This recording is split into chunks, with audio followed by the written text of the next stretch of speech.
Hi friends, target with Sonu 4.0 में आपका welcome है। आई होप आप अच्छे होंगे। और आज आपको पर्यावरण का दूसरा अध्याय है। तो 30 क्वेश्चन रहेंगे इसमें। ये ऐसे मतलब क्वेश्चन कराने प्रीवियस ईयर में आया हुआ है, एक दूसरे प्रश्न। इसको आप देख लेंगे अगर तो हो सकता है सीटेट में ही सेम टू सेम आ जाए, हो सकता है इसमें भी आ जाए MP टेट वर्ग 3 में। तो चलते हैं कि एक एक क्वेश्चन करके देखा जाए कि कैसा किस प्रकार क्वेश्चन होता है। और आप लोग लास्ट में बने रहिएगा और बताइएगा अपना स्कोर कि कितना हमारा स्कोर गया है। पहला क्वेश्चन है, चार चिनारी एक बहुत प्रसिद्ध पर्यटक स्थल है। यह चारों तरफ से पर्वतों से घिरा है तथा जिस शहर में स्थित है उसका नाम बताइए। तो हैदराबाद है, लखनऊ है, मैसूर है, श्रीनगर है। तो आप लोग बताइएगा इसमें से कौन सा ऑप्शन सही है। इसमें ऑप्शन नंबर डी सही है, श्रीनगर। कश्मीर के श्रीनगर में है। और दूसरा नंबर है, निम्नलिखित में से उस जानवर को चुनिए जिनके सुनने के संवेदन शक्ति इतनी तीक्ष्ण है कि वह पत्तों को हिलने और घास पर किसी जानवर के चलने में अंतर कर सकता है। तो सलाथ है, कुत्ता है, बाघ है, घोड़ा है। तो आप लोग बताइएगा इसमें से कौन सा ऑप्शन सही है। इसमें ऑप्शन नंबर सी सही है, बाघ। बाघ बाघ के सुनने की संवेदन शक्ति इतनी तीक्ष्ण है कि वह पत्तों के हिलने और घास पर किसी जानवर को चलने का अंतर कर सकता है। यह कार्डेटा संघ स्तनधारी जीव है। IUCN रेड लिस्ट में बाघ की लुप्तप्राय के रूप में सूचीबद्ध किया गया है। बाघ भारत, बांग्लादेश, मलेशिया एवं दक्षिण कोरिया एक राष्ट्रीय पशु है।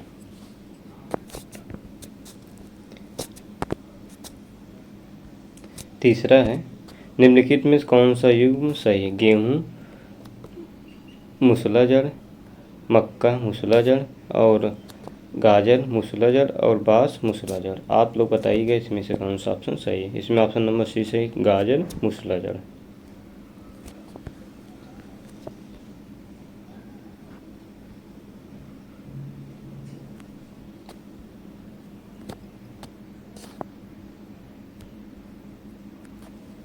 चौथा क्वेश्चन है, रेगिस्तान ओक नामक वृक्ष के विषय में नीचे दिए कथनों को विचार कीजिए। ऑप्शन मतलब ए है, यह वृक्ष आबू धाबी में रेगिस्तानों में पाया जाता है। डी है, इस वृक्ष की ऊंचाई प्रारंभिक विद्यालय के कमरों की ऊंचाई अर्थात लगभग 4 मीटर होता है। सी है, इस वृक्ष की जड़ें उस गहराई तक जाती हैं, जमीन में जाती है जब तक कि उसे भौम जल स्तर न पहुँच पाए। डी है, इसकी जड़ों की लंबाई लगभग ऐसे ही 50 वृक्षों को एक लाइन में एक के बाद दूसरे को एक सिर के दूसरे सिर तक जमीन पर लिटा देने के बराबर होता है। और ई है, इस वृक्ष का पत्तियां बहुत कम होती हैं। ऑप्शन में है ए, बी और सी। ऑप्शन बी है ए, डी, ई। ऑप्शन सी है बी, सी, ई। ऑप्शन डी है बी, डी, ई। तो आप लोग बताइए कि इसमें से कौन सा ऑप्शन सही है। इसमें ऑप्शन नंबर सी सही है, ए, बी सही है, सी सही है और डी सही है। और ए गलत है और ए भी गलत है, मतलब ए और ई गलत है, बाकी सब सही है।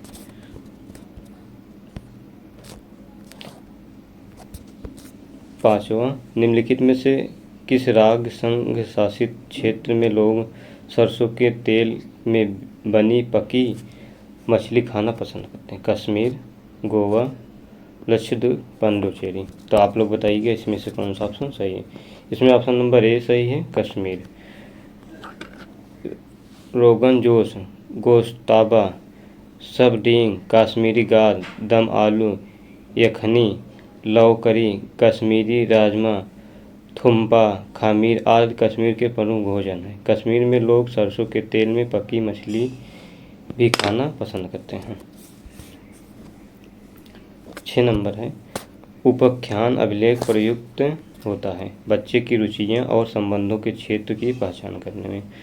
बी है बच्चे के विषय का में निर्णय लेना। और सी है समस्याओं को स्थितियों में बच्चे को समाधान प्रदान करने में। और डी है बच्चे की दक्षता और कमजोरी को जानने में। सही विकल्प चुनिए ए और बी और सी, ए और सी, और डी है ए और डी। तो आप लोग बताइएगा इसमें से कौन सा ऑप्शन सही। इसमें ऑप्शन नंबर डी सही, ए और डी, ए सही है और डी सही है।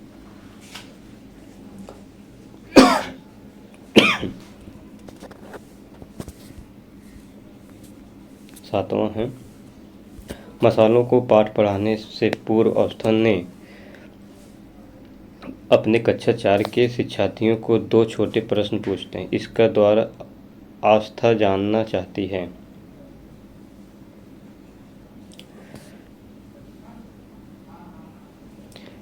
ऑप्शन ए है विद्यार्थी के अंतर को जानना, बी है कक्षा में बुद्धिमान विद्यार्थियों को पहचानना, और सी है अच्छे विश्वास और संप्रेषण कौशल के विद्यार्थियों को पहचानना, और डी है विषय मसाले के विषय में विद्यार्थी को विचार प्राप्त करना। तो आप लोग बताइएगा इसमें से कौन सा ऑप्शन सही है। इसमें ऑप्शन नंबर डी सही, विषय मसाले के विषय में विद्यार्थी को विचार प्राप्त करना। 8 है मेधावी अपने कक्षा को क्षेत्र भ्रमण पर ले गई। इस प्रकार का प्रश्न एक जरूर देखिएगा, आप लोग आएगा जरूर, लिख लीजिएगा, इम्पॉर्टेंट है प्रश्न। उन्हें अपने विद्यार्थियों के साथ भ्रमण पर चर्चा की। इन्हें जिस रूप में व्यक्त किया जा सकता है वह है अधिगम का आकलन, अधिगम के लिए आकलन, आकलन अधिगम के रूप में, अधिगम के दौरान आकलन। तो आप लोग बताइएगा इसमें से कौन सा ऑप्शन सही है। इसमें ऑप्शन नंबर बी सही है, अधिगम के लिए आकलन। इस प्रकार का प्रश्न जो आएगा जरूर देख लीजिएगा आप लोग। 9 है प्रभावी शिक्षा अधिगम केवल तभी संभव होगा जब शिक्षक अपनी पाठ्य योजना के पूर्ण करने के लिए कार्य करें। डी है शिक्षक विद्यालय आदेश का पालन करने के लिए कार्य करें। और सी है शिक्षक अपने सहयोगी के निर्देशों का क्रियाकलाप आधारित अधिगम के लिए पाठ्य योजना संपादित करें। और डी है शिक्षक के द्वारा आयोजित क्रियाकलापों से बच्चों को ज्ञान का निर्माण करने की संपत्तियों को समझने की में सहायता मिले। तो आप लोग बताइए कि इसमें से कौन सा ऑप्शन सही है। इसमें ऑप्शन नंबर डी सही है, शिक्षक के द्वारा आयोजित क्रियाकलापों से बच्चों को ज्ञान का निर्माण करने और संपत्तियों को समझने में सहायता मिलना। 10 नंबर है समूह कार्य द्वारा ईवीएस पढ़ाने के अधिगम को व्यस्त बच्चों के सामाजिक व्यक्तिगत गुणों का आकलन करने के लिए सर्वाधिक उपयुक्त उपकरण होगा। नियत कार्य, पेपर पेंसिल परीक्षण, और सी श्रेणी मापनी यानी रेटिंग स्केल, और डी है मौखिक प्रश्न। तो आप लोग बताइएगा इसमें से कौन सा ऑप्शन सही है। इसमें ऑप्शन नंबर सी सही है, श्रेणी मापनी रेटिंग स्केल। श्रेणी मापनी मतलब ईवीएम पढ़ाने के लिए अधिगम का व्यस्त बच्चों को सामाजिक व्यक्तिगत गुणों को आकलन करने के लिए सर्वाधिक उपयुक्त उपकरण होगा। प्रारंभिक चरण में ईवीएस अधिगम मुख्य रूप से बच्चों के उनके परिवेश के वातावरण को प्रकट करने पर केंद्रित है, ताकि इन्हें वातावरणीय मुद्दों से जुड़ने और जागरूकता होने में मदद करें।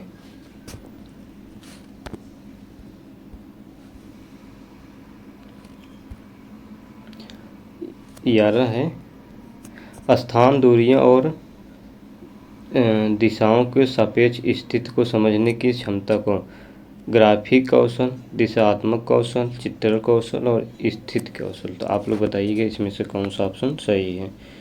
इसमें ऑप्शन नंबर सी सही है, चित्रण कौशल। 12 है भारत में ठंडे रेगिस्तान मानसून से प्रभावित क्यों नहीं होते। ठंडे रेगिस्तान बहुत ऊंचाई पर, ठंडे रेगिस्तानों पर गर्म गर्मियों और बेहद ठंडी सर्दियाँ होती हैं, और ठंडे रेगिस्तान हिमालय के वृष्टि छाया में होता है। और डी है ठंडे रेगिस्तान में हवा बहुत पतली यानी कम होती है। तो आप लोग बताइएगा इसमें से कौन सा ऑप्शन सही। इसमें ऑप्शन नंबर सी सही है, ठंडे रेगिस्तान हिमालय के वृक्ष छाया में होती है।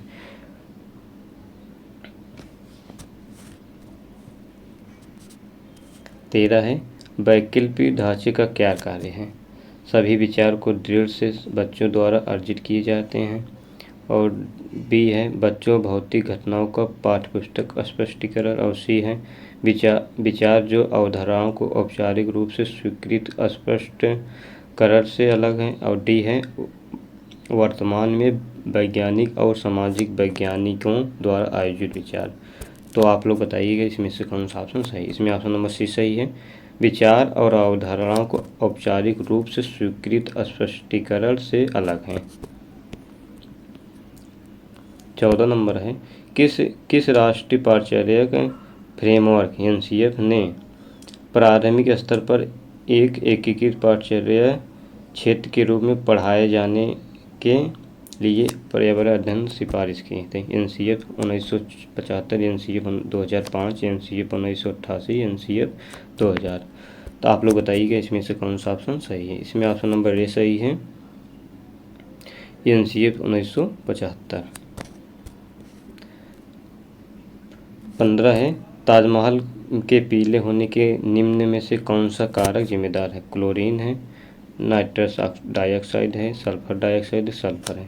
तो आप लोग बताइएगा इसमें से कौन सा ऑप्शन सही है। इसमें ऑप्शन नंबर सी सही है, सल्फर डाइऑक्साइड। अभय ने अपने छात्रों से उन बीमारियों पर समूहों में एक सर्वेक्षण करने के लिए कहा जिसे उन्हें पड़ोस के लोगों पीड़ित थे। पाठ्यपुस्तक में सर्वेक्षण का उल्लेख नहीं किया गया। इस शिक्षण अधिनियम की रणनीति के लिए कौन सा विकल्प प्रासंगिक नहीं होगा। तो ऑप्शन ए है, इससे समुदाय में उन बीमारियों को समझने में मदद मिली जिसे वे पीड़ित थे। बी है, इससे समुदाय के साथ बातचीत करने का अवसर प्रदान किया।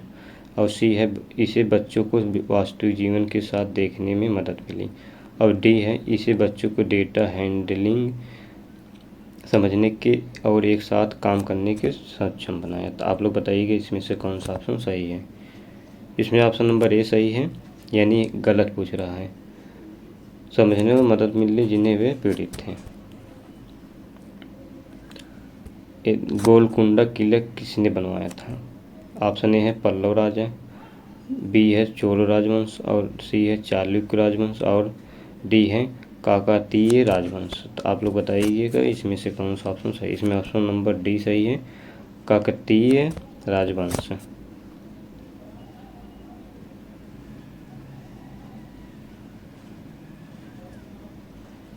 18 है, कक्षा 3 के छात्रों रामा ने सिखाया कि पिता, माँ और उसके बच्चे एकल परिवार का गठन करते हैं और यदि दादा दादी एवं अन्य रिश्तेदार साथ रहें तो वह एक विस्तारित परिवार है। आप इस बारे में क्या सोचते हैं। ऑप्शन ए है, परिवार और अवधारणाओं को इसी तरह सिखाया जाना चाहिए। बी है, परिवार का परिभाषा गलत है। सी है, रमा अपने छात्रों के प्रति असंवेदनशील है। और डी है, शिक्षण अधिगम दृष्टिकोण समावेशी नहीं है। तो आप लोग बताइएगा इसमें से कौन सा ऑप्शन सही। इसमें ऑप्शन नंबर डी है, शिक्षण अधिगम दृष्टिकोण से समावेशी नहीं है।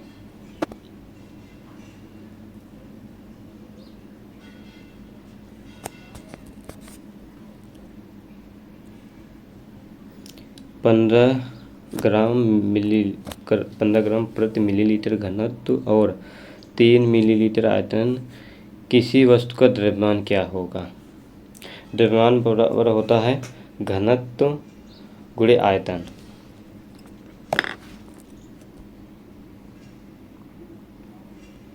द्रव्यमान बराबर होता है घनत्व गुणे आयतन। तो इसमें हम लोग रख देंगे, तो 15 है और गुणे 3 है, बराबर होगा 45 ग्राम। वस्तु का द्रव्यमान 45 ग्राम होगा।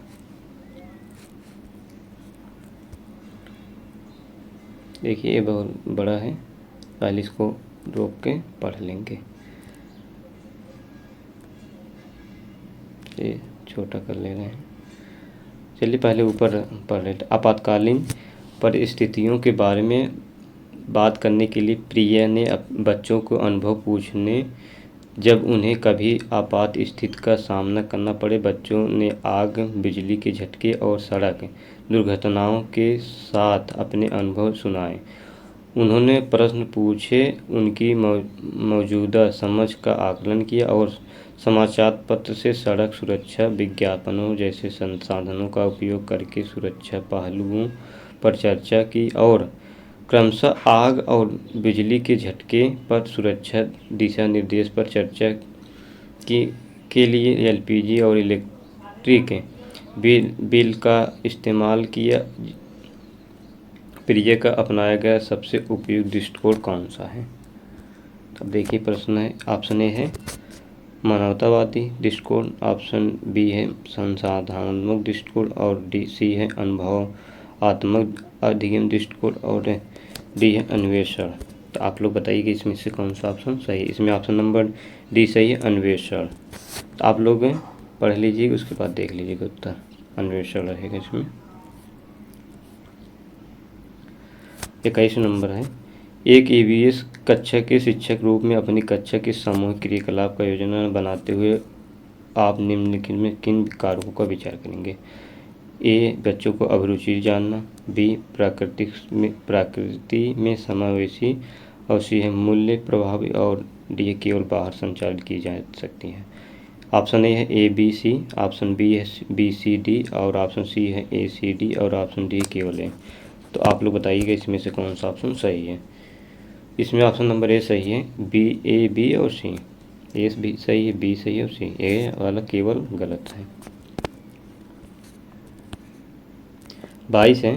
प्रियंका अपने विद्यार्थियों को वृक्ष के संरक्षण के प्रति संवेदनशील बनाना चाहती है। वांछित उद्देश्य को प्राप्त करने में निम्नलिखित कौन सा न्यूनतम प्रभाव हमें निगेटिव देना है इसमें? देखिए विद्यार्थी को एक वृक्ष रोपने और उनकी देखभाल करने के लिए प्रेरित करना। बी है वन संरक्षण पर एक भूमिका निर्वाह आयोजित करना और सी है चिपको आंदोलन की कहानी सुनाना और प्रश्न पूछना और डी है लकड़ी के लट्ठों के भंडारण को दिखाने और एक मील और सैर पर जाना। तो आप लोग बताइए इसमें से सबसे कम प्रभावशाली है। तो इसमें ऑप्शन नंबर डी होगा। इस प्रकार का प्रश्न भी आ गया है सीटेट में, कह तो रहे प्रीवियस ईयर का क्वेश्चन ही मिलाया गया है। 23 है। ईवीएस के शिक्षण अधिगम में छात्र केंद्रित उपागमों की निम्नलिखित में पहचान की। निरंकुल शैली, बी है अनुज्ञानात्मक शैली और सी है समाकलित उपागम और डी है प्रक्रिया अभिमुख उपागम। ऑप्शन ए है केवल ए, ऑप्शन बी है ए और बी, ऑप्शन सी है सी और डी, ऑप्शन डी है सी बी और डी। तो आप लोग बताइए कि इसमें से कौन सा ऑप्शन सही है। इसमें ऑप्शन नंबर सी सही है, सी और डी, सी और डी। 24 है। हमारे व्यवहार परक तंत्र का मूल्य एक भाग है भावात्मक, संज्ञानात्मक, मनोगतिक और डी है भावात्मक और संज्ञानात्मक दोनों। तो आप लोग बताइए कि इसमें से कौन सा ऑप्शन सही। इसमें ऑप्शन नंबर ए सही है, भावात्मक। 25 है। ईवीएस प्रकृति का उत्तम व्याख्या की जा सकती है। ए यह कई विषयों को समाकलित करता, बी है यह बाल केंद्रित है और सी है यह अनुभवजन्य है और डी है यह शिक्षण आधारित है। ऑप्शन ए है ए बी और सी, ऑप्शन बी है B C D, option C है केवल सी, ऑप्शन डी है केवल बी। तो आप लोग बताइए इसमें से कौन सा ऑप्शन सही। इसमें ऑप्शन नंबर ए सही है, ए बी और सी। ए सही, बी सही, सी सही है।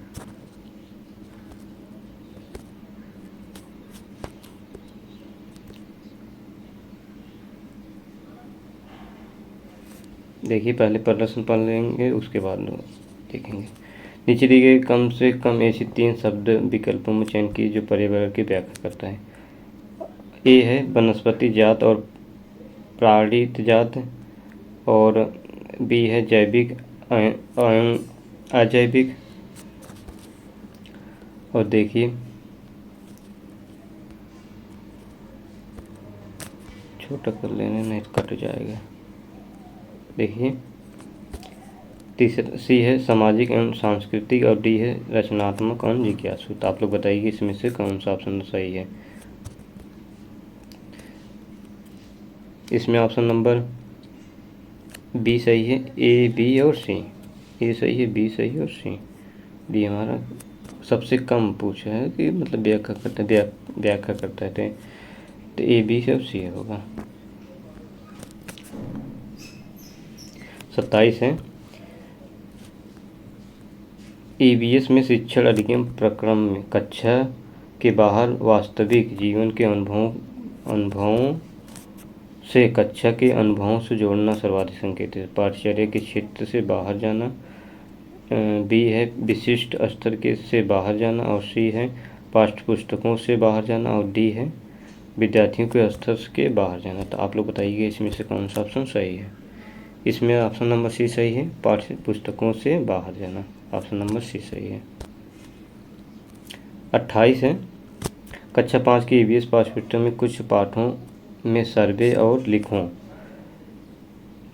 लिखों सम्मिलित किए गए। इसका उद्देश्य है विद्यार्थियों को खोजने और सीखने के अवसर देना, और बी है विद्यार्थियों को अनुभव देना, और सी है विद्यार्थियों का प्रयोग कौशल को बेहतर बनाना, और डी है विद्यार्थियों को समान जागरूकता को बेहतर करना। तो आप लोग बताइए कि इसमें से कौन सा ऑप्शन सही है।